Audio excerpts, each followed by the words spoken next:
First off, I am extremely honored to be here, all the way from Nigeria. I can't start this conversation without at least saying thank you to the Nalafem team who have supported my political journey and leadership journey from 2024 as a Nala Fellow.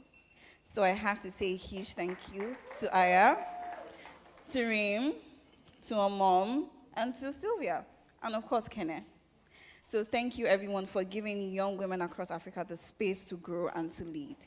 Right. I have been chosen to moderate a conversation that, to me, is intensely sacred, is intensely special, especially since my journey to be a political leader in Nigeria has spanned for the past 10 years, right from university days where I would, talk about politics so much, my roommates would tell me to shut up because, it wasn't a thing for a young woman to be that involved or be that interested in civic education. From writing my own articles, using my pen as my voice, to joining a political party around 21, 22, and then writing a book about it in 2019 because the things I saw, I could not keep it to myself. And, experiencing how in one state I just had about another friend who was, genuinely interested in politics for nation building sake, and how few we were. That book, of course, has already been shared, called Girls Just Want to Run, and it was a call to action for young Nigerian women to understand that political leadership is something that you need to be involved in right from that age. So I have the intense, or should I say profound honor, to then introduce our speakers, and I'm sure you're going to have an amazing time because they have so much knowledge to give. And this is, like I said, this is a topic that I feel is really, really important and pivotal, especially in the moments in which we find ourselves with, not just in Nigeria, but also as a continent. How do we ensure the sustainability of the gender equity movement and women in politics between the two generations? How do we bridge that divide? And how do we make sure that we are united in our cause for a better continent? So I have the privilege of welcoming to the stage Doreen Iyanjura, Deputy Lord Mayor of Kampala City. Is she here? Please, I want us to give her a round of applause. I'm going to read her amazing bio, please. Doreen Iyanjura is a Deputy Lord Mayor of Kampala City, a prominent political figure and a passionate advocate for social justice and good governance in Uganda. With a career deeply rooted in public service and activism, Iyanjura has built a reputation as a fearless and principled leader, standing up for the rights of marginalized communities and striving for transparency and accountability in government. Iyanjura's journey into public service began at Makerere University, where she was actively involved in student leadership, championing causes related to education rights, youth empowerment, and freedom of expression.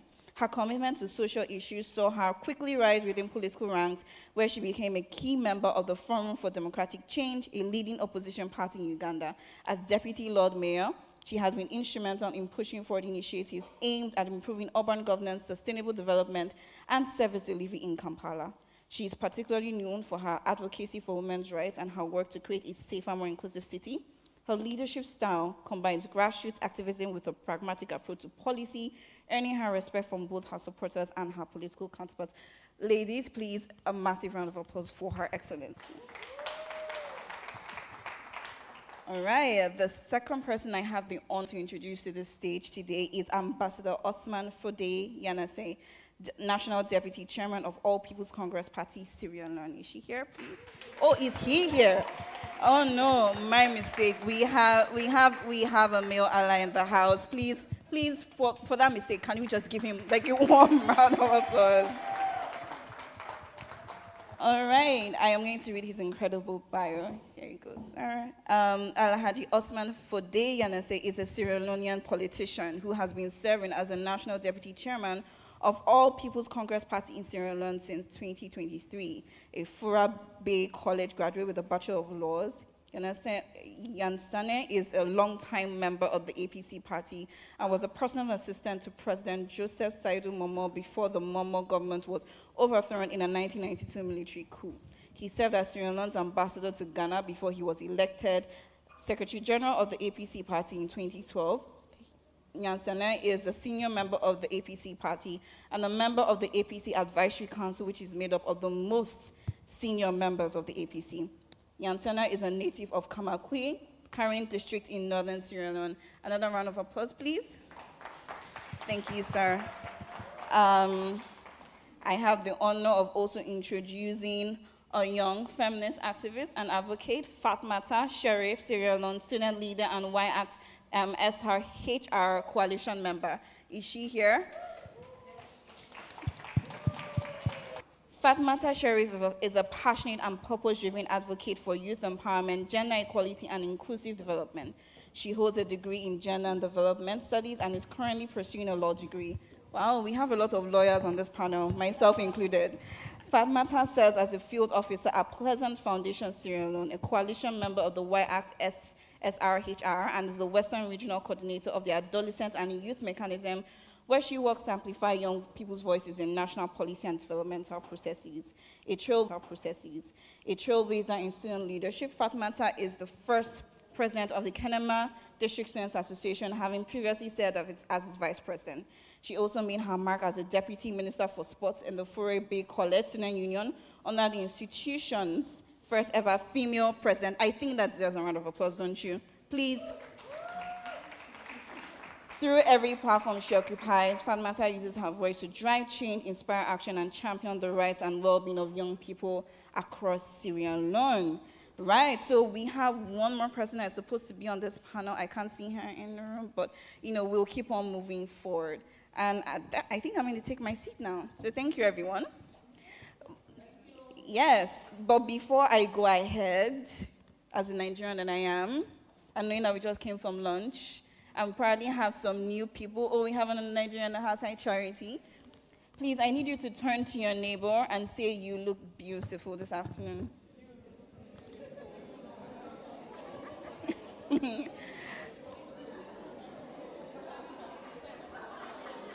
Have we said that? And in case your neighbor happens to be a guy, you know what to say.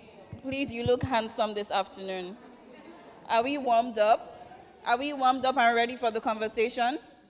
Okay, cool. So who do I start with today? I feel I'm going to start with Her Excellency, Doreen.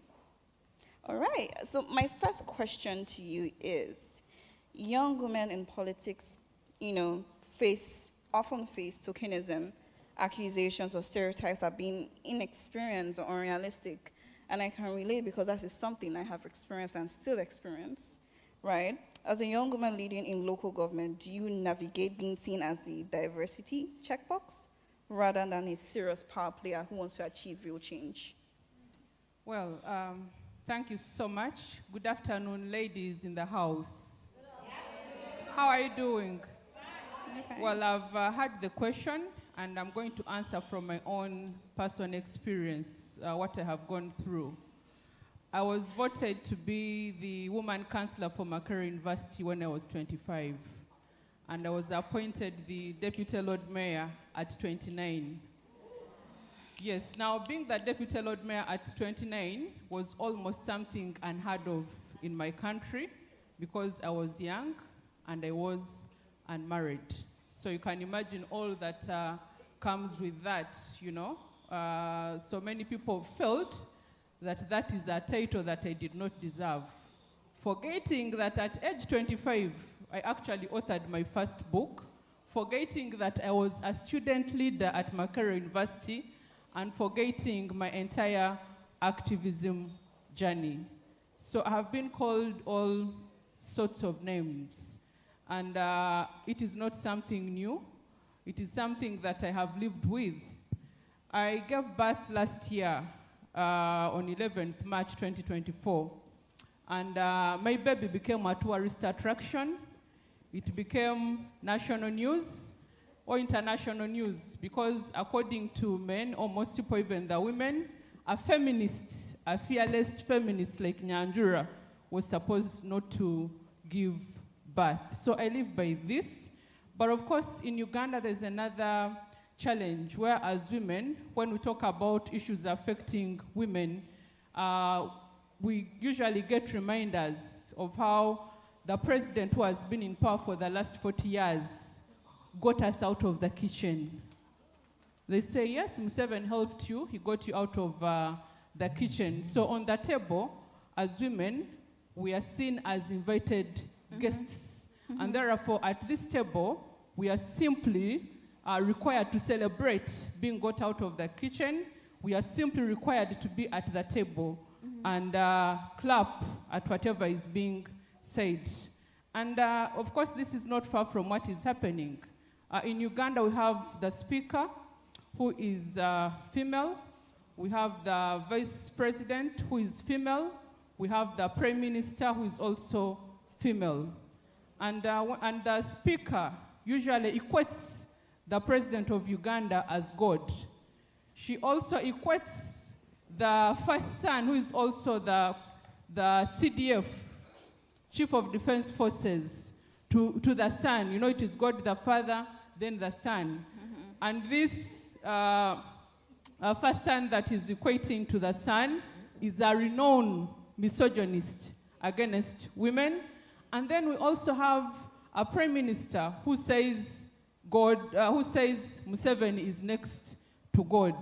So, and I ask a question to both of us, to all of us here. If these are the people that are seated at the table, should we let that table stand? Should we not break the table? Because clearly, they are not representing the interests of women. They have demonstrated how they are on this table to represent the interests of the men who are actually torturing the women. I have been arrested countless times, over 24 times, not because I am a criminal, not because I have killed anyone, but because of my fierce advocacy against bad governance. So my question to you is, yes, I face a lot of backlash, and to some people I'm not supposed to be on, I'm not supposed to have the position that I am having, but I always prove them wrong. On top of the Lord Mayor having his agenda, I also decided to set my own agenda so that I am not seen as someone who is simply implementing the agenda set by the Lord Mayor. For example, everyone knows if you talk about women, Nyanjura Doreen will be at the front line. And I have come up with laws, ordinances at the local level to fight for the rights of women. We have the PWD ordinance, gender-based ordinance, the PWD bill, which is in the pipeline. And why do we do that?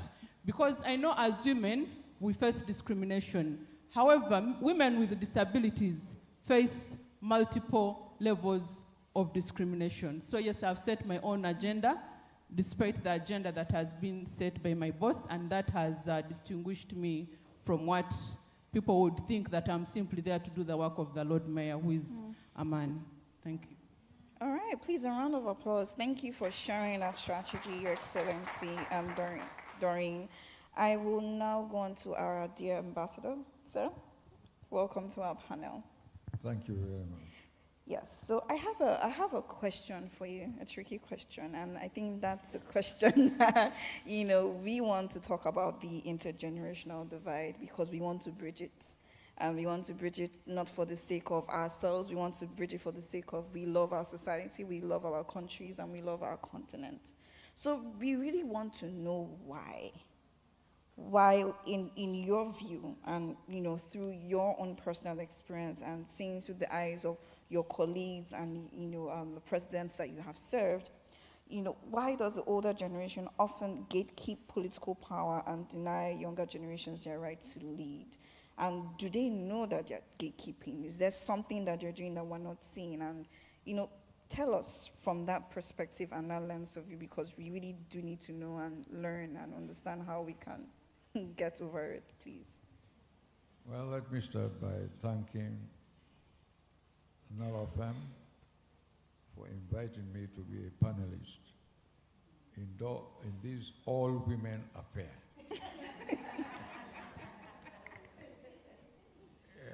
Look around, it's awesome. The quality of representation here makes me jittery. But I'm going to endeavor to accept that this is a multi-generational conference. And I believe we are going to dialogue, and the generational pact has to be agreed upon. We have endeavored, in spite of staying in the old house, to ensure that in our country we give the women what they deserve. We had an act that has increased the representation of women in parliament. We also ensure that young people are provided with the opportunity to serve. We also make sure that the people who have disability, living with disability, are provided for. But the act that has given a significant representation of women in parliament and in the local councils is the Giwi Act. Giwi in Sierra Leone give us, and we had given the women the opportunity to be represented at least at the level of parliament 30% and council too. But then in our parliament today, in spite of all the efforts, we have only 29.5% of women in parliament. What we think we should do is to take into consideration the quality representation that we have acquired so far. We say we should go beyond representation and they should look for power. And this power, I think, we should give the women. They have a percentage higher than us in the total population of the country, about 52%. But they were agitating for 50-50. If you say 50-50, that's parity. Those who are in the majority, why don't you give them more than 50? We are agreeable. These are some of the pledges we have to take along after we will have completed our deliberations here. All right. Thank you so much, dear Ambassador. Yes. Have you rounded off your comments, sir? Why? Have you finished your comments, sir? Yes, so far. All right. Yes. Thank you. Thank you so much. We're coming back to you. Okay. While we were having our deliberations, someone stepped on the stage, and I would like to read her bio and formally introduce her to the room because from last night, she's a magnificent powerhouse, and I have the privilege of being on this stage with her. So I'm going to ask you to do something by the end of this bio, but I'm just going to go. So I have the distinct honor of welcoming and introducing Senator Crystal Asige. Please, a round of applause. She was nominated to the 4th Senate in the 13th Parliament of Kenya to represent persons with disabilities and special interest groups. Senator Crystal Asige is a renowned advocate for diversity and inclusion, a 2024 Time 100 Next Honoree, and a Kenyan Top 40 Under 40 winner. As a disability rights champion, inclusive mobility expert, accessibility auditor, and award-winning musician, please, her music is on YouTube and Spotify. Go and stream it. She leverages her diverse background to promote equitable rights and opportunities. Recently recognized as a top-performing senator. A round of applause, please. For 2 consecutive years with 5 bills to her name, Senator Asige leads in legislative input and impact in the parliament. I think that deserves, more rounds of applause, but I'm gonna leave that to you. Right. Thank you so much, Senator Asige, for joining us. It's a pleasure to have you here.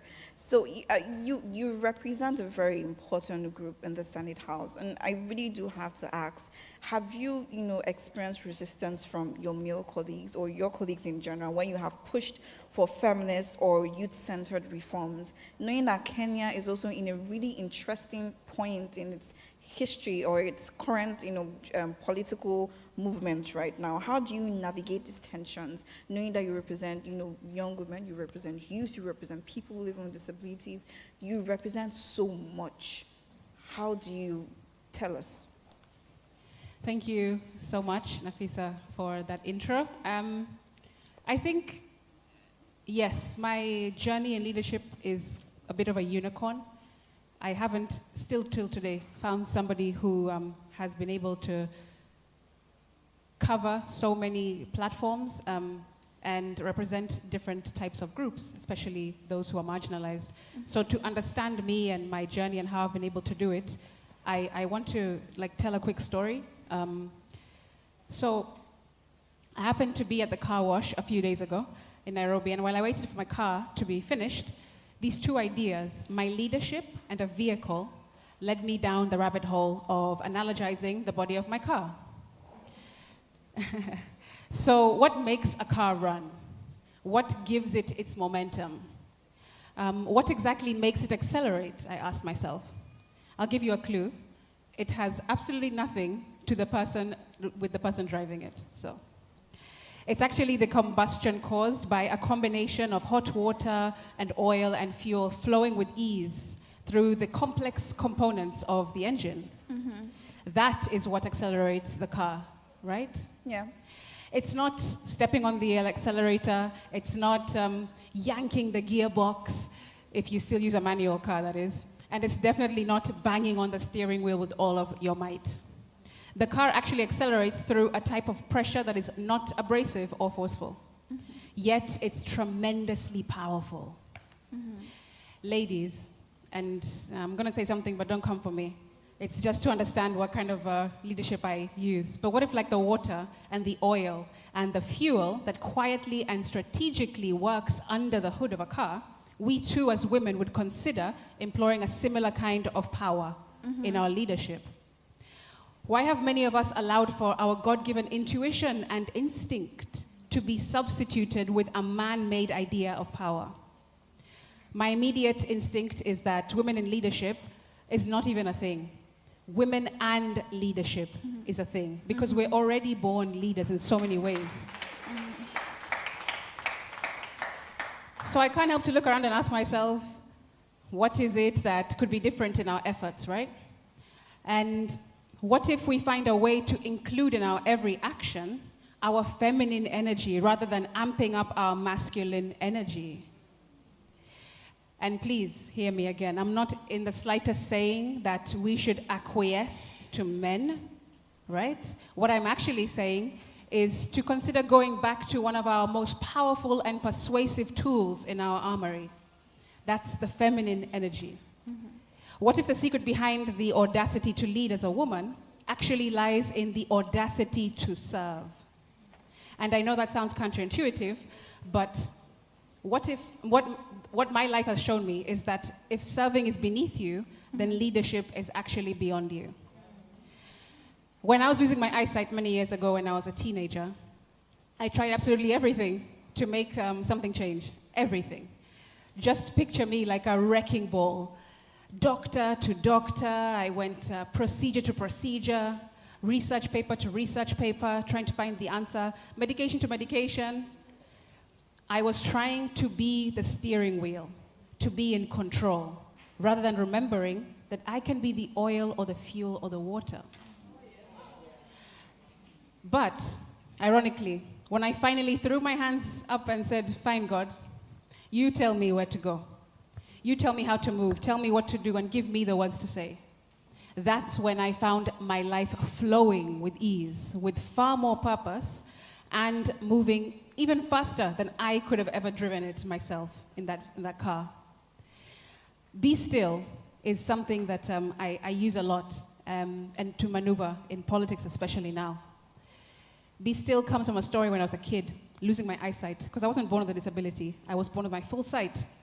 And I remember after all of what I just said, the operations, the doctors, the research papers, etc., wasn't working. I remember being at home in Mombasa, where I'm from, and I had a really vivid dream. In the dream, I was sitting in a space with a lot of light, just warmth and just comfort and safety. And I was sat across from this light, and this light put its arms, his hands on my cheek, like so, and then said, be still.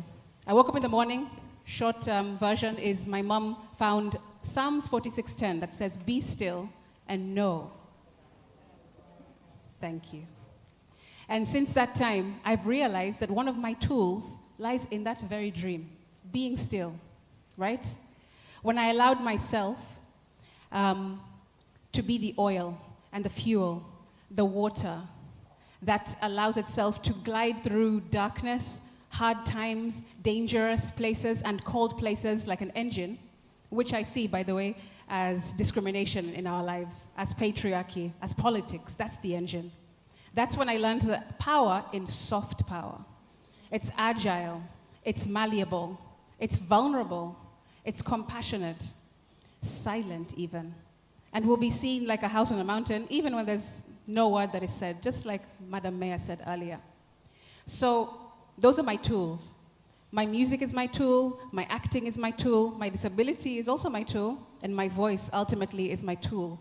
And that's all those things, I use them for the purpose of pushing for disability rights, for pushing for inclusion, even in places that I do not, in quotes, belong in, because politics is not in my family. I'm the first politician, I'm the youngest, I'm the only one with a disability, and so I'm the most unlikely person to be carrying this mountain. But I also think that the most unlikely people get the biggest assignments. Yeah. And sometimes it's up to us who are given the mountain to show others that it can be moved. Mm-hmm.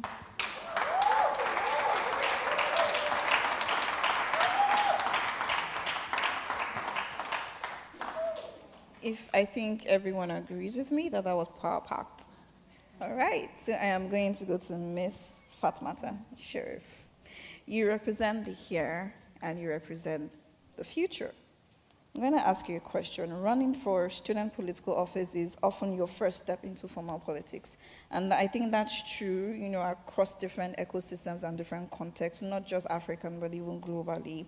What unique challenges did you face as a young woman in that space? And answer this question as truthfully and as unabashedly as you can, because we do have power brokers in the space that will be able to take those that feedback forward. So let's hear it from you. All right, thank you very much. Greetings, everyone. I appreciate the opportunity for speaking on this. For me, running for student office as a woman was not just a campaign for me. It was a fight against the deep-rooted gender norms, the stereotypical society, a fight against the male chauvinism. I was told that politics was not for women, it was for the bold, the aggressive, and for men. Like, I walked into a space where politics was treated as male-owned property. I was doubted, not because of my ability,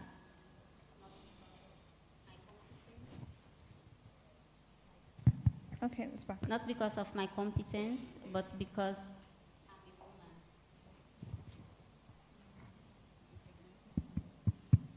So I was told that we, women, especially young girls, young women coming up, we cannot make informed choices in society. We cannot control resources.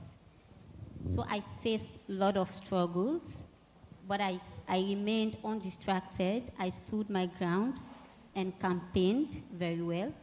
At the end of everything, I emerged as the winner, as the first female president of the Kenema District Student Association.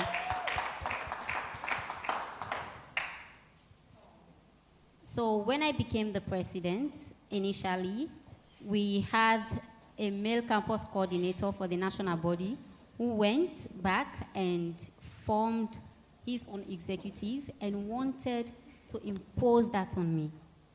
I looked into his eyes and then I said to him, go and ask your president. He knows me very well. I am not that kind of woman who follow others. I am the kind of woman who lead because I was born to lead, therefore I will lead. So that is exactly what I am doing as it is right now. So for the very first time, I was able to partner with the ministry, the embassy of the Saudi Arabia during the month of Ramadan, and I took over 50 students to Radisson Blue who've never been to Radisson Blue. They dine with ambassadors, high-profile personalities, and their voices were heard. They felt seen, and even confessed to me that they've never been to that place. Then I said to them, this is the power of having a woman as a leader. So at some point, I faced sexual harassment from some stakeholders, especially those who supported me, thinking that they could actually take advantage. But I protected my integrity, my dignity, because I believe that leadership without dignity is not a good leadership. Mm-hmm. So that is how I was able to navigate my way around the struggle of leadership. Thank you so much, Fatmata. And one more thing. Okay. I learned all of these from somebody special, a mother and a lecturer who has been there for me since my first degree, Dr. Aisha Ibrahim Fufana. A round of applause for her. She's always been there for me. She taught me when I was doing my first degree in Gender and Development Studies. And up till now, when I'm baffled, I get to run to Dr. Aisha and we talk around the issues of leadership and about life. So thank you, Dr. Aisha. I love you so much for that. So it has not been easy. I faced a lot of struggles when it comes to navigating my way to where I am today. Thank you so much, Fatmata. I think that shows us the power of intergenerational dialogue and mentorship at its finest. So thank you so much, Professor Aisha, and a round of applause for Fatmata for having the courage to share her story. All right, so quick one. I have time to take one question from the audience, just one question. And I've already seen someone. And in the time that we are taking that question, you have your pledges. Do I have to remind us to fill in our pledges? I have filled in mine, and to the speakers as well. We will be taking our pledges right after this Q&A. So to the lady over there, I saw your hand first. Please, can we give her a mic so that she can ask her question? Good afternoon. My name is Uloma. I work with Ford Foundation, Office of West Africa in Lagos. Hi. Hello, nice to Nafisa. see you. I tell you. Okay, so my question goes to Deputy Mayor. How do we make politics and women in leadership attractive to especially that woman in the community that is not opportune to be in this space to witness your testimonies? Like growing up in Eastern Nigeria, it was very rare to see like a female political leader. I remember a woman that was, I think she was a politician, and we were like, hey, don't communicate with her kids, don't go there, she's too bold, you're not supposed to communicate with her. And even right now, any woman that dares to like occupy a position of leadership or that is very vocal, she's tagged a feminist. So how do you make leadership and politics very attractive to women? That's one. So my second question is, how do we retell our African pre-colonial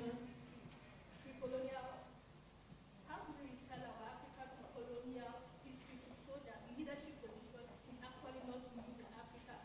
So women in politics, like our great-grandparents, they actually occupied like political leadership positions, economic leadership positions. If you check like the Ashanti kingdom, we have like queen mothers that are led alongside kings. So women in leadership or women in politics is not actually new, but the story is not being told. So how do we make this juicy for like the young leaders to want to occupy that leadership positions or want to be in politics like yourself? Thank you. Thank you. Thank you so much. So on to Well, that's a powerful question. How do I make other women admire being in politics? Well, to start with, I should report that in my country, politics is a deadly game. Yes, for you to be in politics, be rest assured that you're going to be killed, because some of our colleagues have been killed. Just be sure you're going to be abducted. I've already talked about my story of how I've been arrested more than 20 times. But how is your leadership style? Are you an example to these women?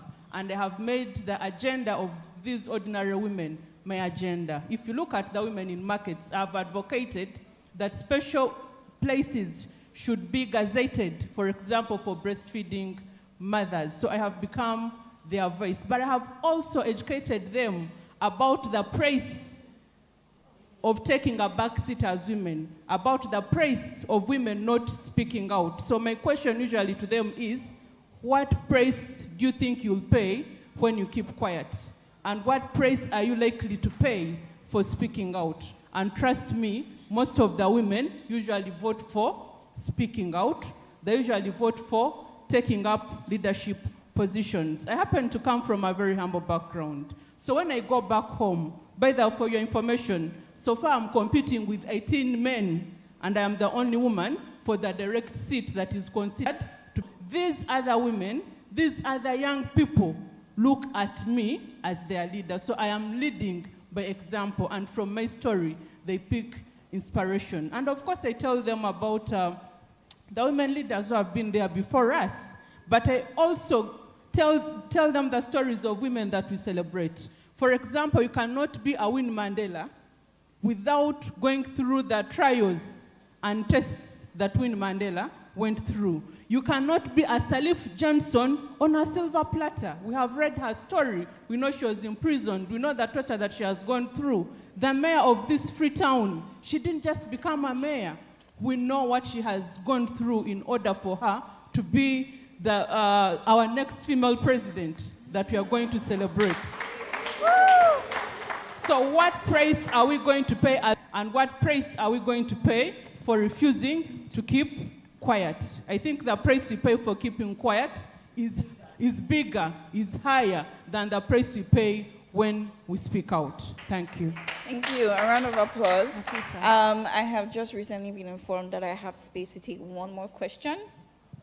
I want somebody. Wait, you haven't asked a question, have you? Okay, then I saw your hand first.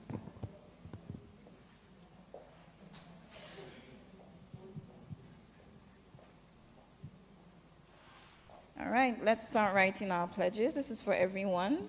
Write your pledges. Take time. Yeah, good afternoon. My name is Nyawera Waheto from the Resource Center in Kenya. Okay. I don't know about everybody, but I wasn't satisfied with the ambassador's response to your first question. Do you want to ask it I again? would like him to please respond and tell us why African leaders cling to power in the way that they do, from Kir to Museveni to Biya. They just refuse to go. And what does that mean for young women leaders and women leaders in general who want to step into those spaces of power? I'd like to hear from all the panelists, but if the ambassador can go first, please. Okay, so given that we have a limited amount of time, why don't we give the ambassador 1 minute to succinctly put his response, and then give every other panelist 45 seconds each. So 45 seconds, please.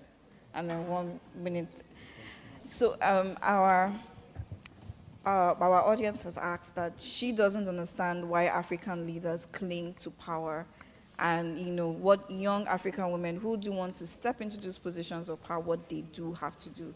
So she's trying to understand the why, as to why African leaders cling strongly to power, and how young women can access that power in a tangible way that represents power. Well, I cannot speak for all African leaders. But then this is the trend. At a particular point, you have their entrance, the method of entering into power, and their performance when they are in power. The assurance that punitive action will not be taken against their excesses makes it difficult for them to voluntarily give up power. But then, with the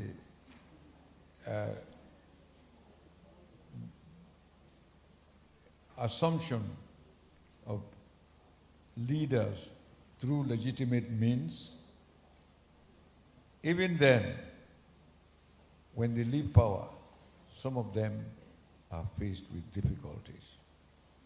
I can give our own example here. President Nkrumah had a two-term sojourn in power. At the end of the 2 terms, he voluntarily handed over power. to the incumbent. But then, all those who served under him were subjected to commissions of inquiry, making life impossible for some of them. Some of them are poor people today. These are some of the reasons why they cling on to power. But making the acquisition of power attractive, particularly for women, we find it very difficult. When the United Nations Special Representative at the end of the war asked leaders of political parties, I was then Secretary General of my party, he asked us to give assurances that we will make provision for women and make it very attractive for them to join in the politics of our country. They found it very difficult. I, for example, promised that our party was going to provide 30%, make provision for 30% of members of parliament. It was the proportional representation system where we'll have to nominate candidates of your choice. And this we did. In my own district, the district block system, I was number 2 on the list. My sister was to take my own place when I withdrew, to fulfill the promise we had made. When I asked some other ladies who were more educated, they said, no, we're not interested. I said, well, this is an easy way of getting into power. I said, politics is dirty in our country. The women didn't see it attractive. But with the changes that have now taken place, when women have become leaders in local councils, they've become members of parliament, the attraction is coming. But then we have a presidential election coming. Of the 15 odd people who have expressed their desire to aspire for the position of president, only one lady has come out boldly to say she would like to contest for the flag bearership of our party, and eventually, if voted as flag bearer, to become president of Sierra Leone. So we are saying we need more women to volunteer and join this race, because with the creation of our own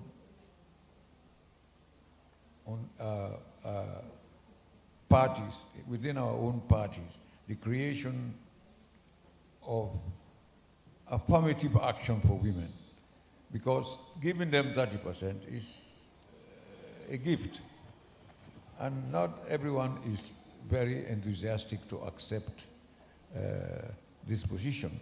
There is still fear about what politics is. Let's don't forget that politics in Africa is associated with violence, and some women will not subscribe to a situation where violence is used. You have to be brave, you have to say no to violence, and you stand for what is right. In our country also, women became prominent during the war. A lot of people didn't know what caused this war. It came to a point that only women were the people who led the protest against the military junta then and the warlords in the bush. The women insisted that they wanted elections before peace. The military junta insisted on peace before elections. At the end of the day, the women prevailed. They were confronted with guns and so on, but people like Zainab Bangura, Rona Edwin, Rona Edwin, these were the people who said no. And even Marcella Samba, they came out strongly in support of what they believed in. that if you allow these people to bring peace, for 4 years, they've not been able to bring peace. And then they wanted election because they wanted a return of democracy. And indeed, in 1996, after the election, peace reigned in our country. Thank you, Ambassador. Yeah. Thank you so much. You're still looking at me with a side eye. So Reem, please just give me this grace. Senator Crystal, could you in 45 seconds take a stab at her question? Because I know she said she wanted to hear all partners, but I would pick 1 and 2. I'll take a stab. I don't know Take if I'll stab. give you in 45, but I'll try. First of all, when Madam Mayor in the morning was asked, are you ready to work with men? I think the question should have been, are men ready to work with women? And in the same vein, I would ask, are the elderly ready to work with the younger generation? Because I see it as, for example, if you're in a household, a double income household is much stronger than a single income household. Why would the man or the elderly, for example, want to work alone when there is a partner there? A partner who can make it a double income household. That's the same thing we're talking about. Men, women, or elderly and younger. Why would you want to go without when you can do much more with? And I think that, just with the question that was asked before, how do you make it attractive for young women to get into leadership? Like I said before, women and leadership is not a thing. It should be women are leadership. I think leadership needs a rebrand for young people, young women especially, to show them that, hey, this is not something that you take on as a position. It's something that you are. It is who you are and who you've called to be. And especially at a time like this, when you see a natural attrition happening, all the people are not going to be there forever. So it is actually their job to pass on the baton. Just like a relay race. You're the first runner, you have to pass it on to the second, and the second has to pass it on to the third so that the fourth person can finish the race. We want to finish the race in this generation. And I think that older people have this idea that leaders should stay forever. But I, as a young person, sitting here today, I say as a young African leader and a citizen that we want leaders to be leaders. We don't want leaders to be dealers. We just want you to leave, to do the best you can, and then leave the playing field for the rest of us to then finish the race. And I think when we get that sorted out and ironed out, and let's be honest with each other. Tell me what I'm doing wrong as a young person. Tell me why is it that you feel threatened by me? Because then I can repair that relationship. I can tell you and I can show you, okay, I apologize for doing this. I'll do it better. And also as a young person, listen to us and so that we can tell you, hey, these are the things that we feel that you need to change. I think that dialogue is so important. Otherwise, we're not going to get anywhere. And if mind shift, it's a mindset for a reason. It's called mindset. The mind has already been set. But we need to move to mind shift so we can now shift the way we think. Because when we shift the way we think, we will shift the way we elevate and ultimately shift the entire African continent in its projection and its momentum and what we see for it in the future. Thank you. Thank you so much, Senator Crystal. It brings to mind the conversation we were having in the morning about intergenerational co-sharing of power, and not a situation where we're trying to snatch it. We're trying to sustain the legacy. The movement needs to be sustained. Gender equity needs to be sustained across the continent, and the only way we can do that is to have an intergenerational co-sharing of power, opening up the stage as much as possible to take in everyone. So thank you so much to each and every one of my panelists. Now, please, a lady from the audience, I can't remember your name, but you look pretty happy right now. So are you happy? Yes. Okay, thank you so much. So now we are going to take the pledges. To each and every one of my panelists, do you have your pledges ready? Or should I start it off? Senator Crystal's pledge. Okay, she has it. Sorry? I don't have mine ready. As you can see, I'm visually impaired, so I didn't get a soft copy of it. I would have liked to have been able to do it on my device, but yes, I will please. do that later. And more importantly, Nafisa, I would like for people in the audience to come to me and ask and actually tell me what they think that I can do with all of the things that I've said and all the things that I have at my disposal, so that I can then use that to feed into my pledge. That would actually be really more useful to me, so I can listen and implement. All right, thank you so much. So you heard from the senator. Please, what you think she can do for you as a young one, please approach her after this session and let that feed into her pledge. Thank you so much, Senator Crystal. Fatmata, do you have your pledge? Will you like to read it out and please drop it in our Nala box?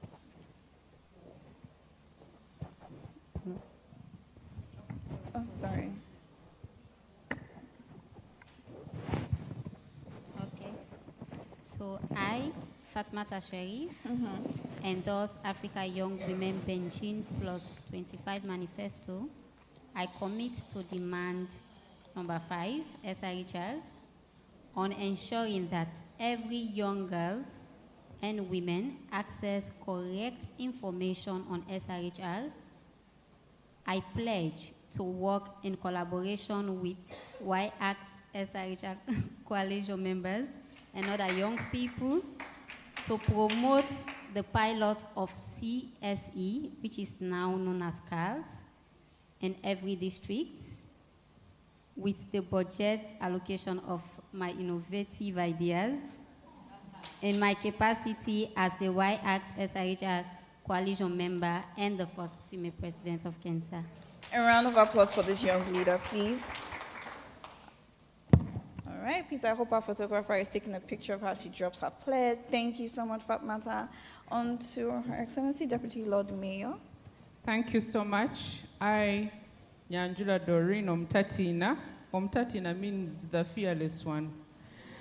Endorse Africa Young Women Beijing 25 Manifesto. I commit demand number 7 on inclusive, equitable, and quality education. I pledge to be at the forefront of advocating for this demand, and I'll start in my constituency by contributing sanitary towels to so many girls that drop out of school because they do not have sanitary towels to use. Distribute scholastic materials, and I pledge in my capacity as a gender scholar, feminist, human rights activist, and a leader. All right, a round of applause. Wow, so many powerful pledges today. Dear Sir Ambassador, are you ready with your pledge? Okay, I will go ahead and say my pledge. Then, well, to give the ambassador some time to write his.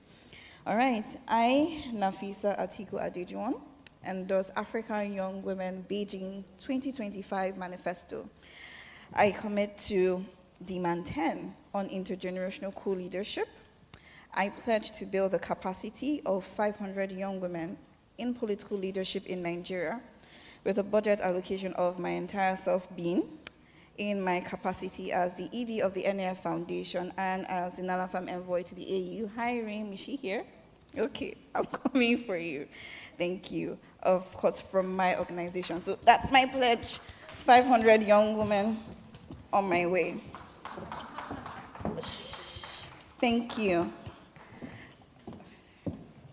Dear sir, are you ready for your pledge? Sorry, please come in. You have the mic. Yes. I, Ambassador Usman Puri Ansane, endorse Africa Young Women Beijing Plus 25 Manifesto. I commit to demand number 10 on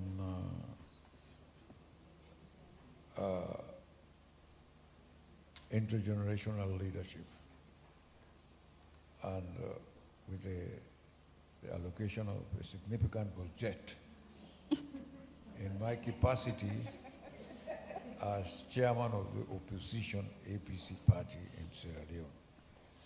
Signed, Usman Puri Ansane. Thank you, sir. Sir?